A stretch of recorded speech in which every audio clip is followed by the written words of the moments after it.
to the fourth and final video in the pharmacology study series. This is Pharmacology in Dentistry and Drug Development.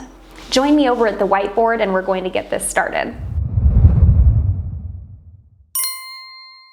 Let's take a close look at local anesthetics, which are some of the most commonly used drugs in dentistry. We know that their mechanism of action is that they inactivate or block voltage-gated sodium channels, preferentially the A delta and C fibers. And they're all weak bases. Their onset is determined by their pKa. And when there's a lower pKa, there tends to be a faster onset. Their duration of action is determined by protein binding. So when there's a greater affinity for protein, there's greater duration. And the potency is determined by the lipophilicity. So a greater lipophilicity creates greater potency.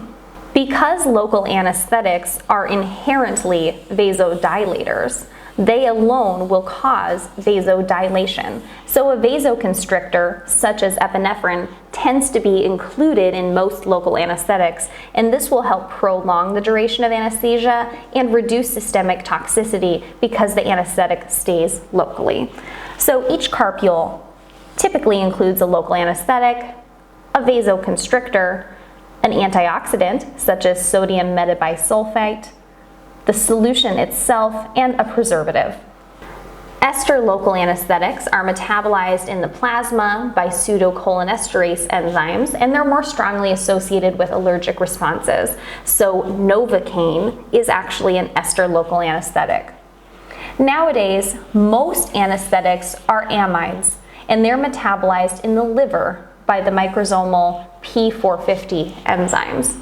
As mentioned, most of the modern anesthetics used are of the amide class, whereas anesthetics previously tended to be heavier on the ester class, such as Novocaine.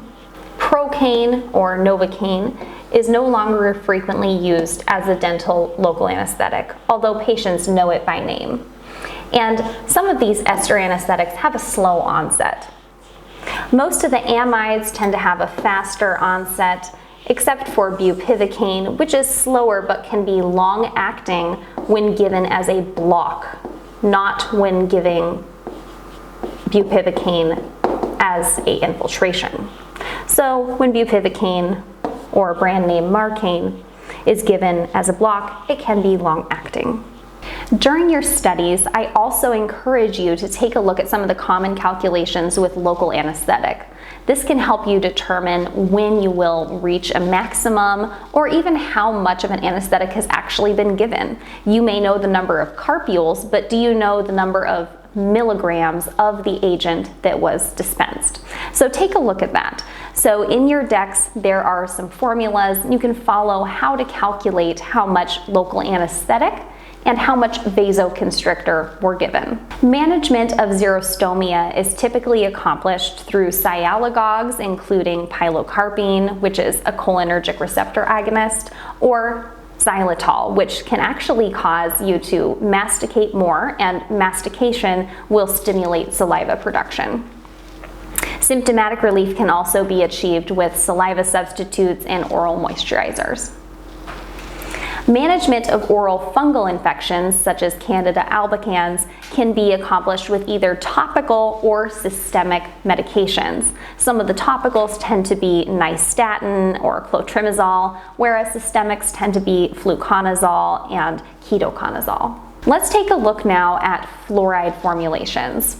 We know that typically toothpaste is going to have about 1,000 parts per million fluoride concentration, and that's whether it's stannous fluoride or sodium fluoride. It still tends to be about 1,000 parts per million, or 0.1% fluoride ion. Whereas there are also some prescription toothpastes, such as Prevident 5000, which, easy to remember, Prevident 5000 has 5,000 parts per million fluoride. I encourage you to take a look and see what some of these other fluoride-containing materials have in them.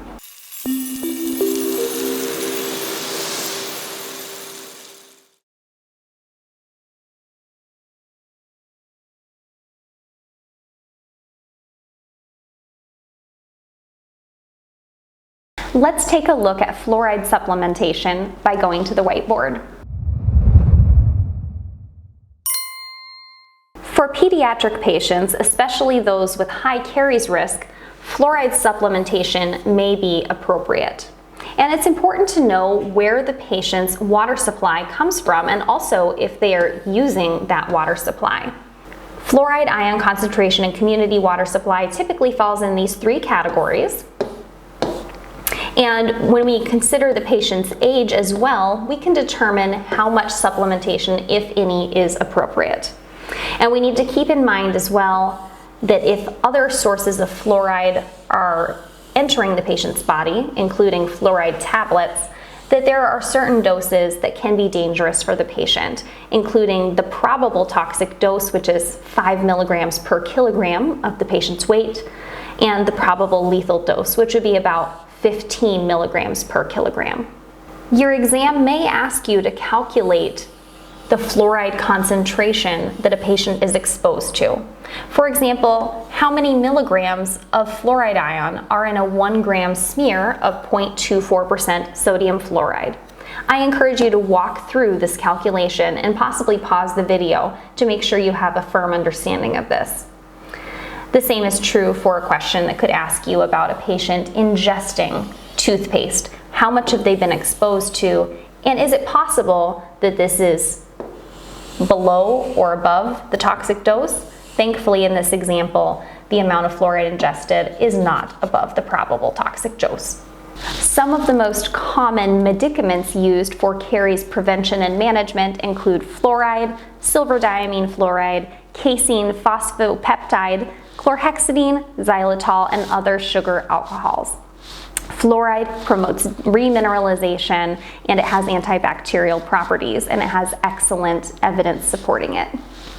Silver-diamine fluoride is also antibacterial because of the silver component, and it prevents biofilm formation. There's good evidence for its success. However, it does permanently stain caries and tooth structure dark gray or black. Casein phosphopeptide promotes remineralization, and it's derived from milk proteins. In addition, chlorhexidine has substantivity and it's antibacterial, and xylitol will stimulate salivary production.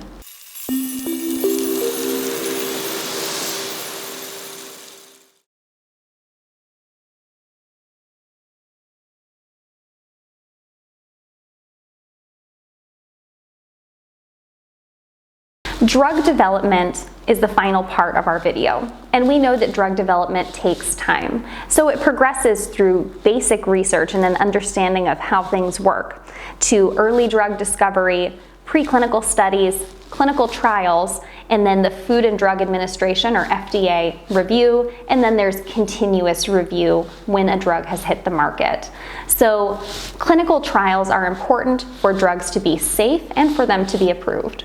In the first phase of clinical trials, drugs are evaluated for their safety and the pharmacokinetics, but they're in a small number of healthy subjects. In phase 2, they evaluate efficacy in a small number of patients with the disease of interest. In phase 3, there's confirmed and furthering evaluation for the efficacy and safety in a larger number of patients who have the disease of interest. And fourth and finally, there's continuing evaluation of long-term safety and efficacy even once a drug has hit the market.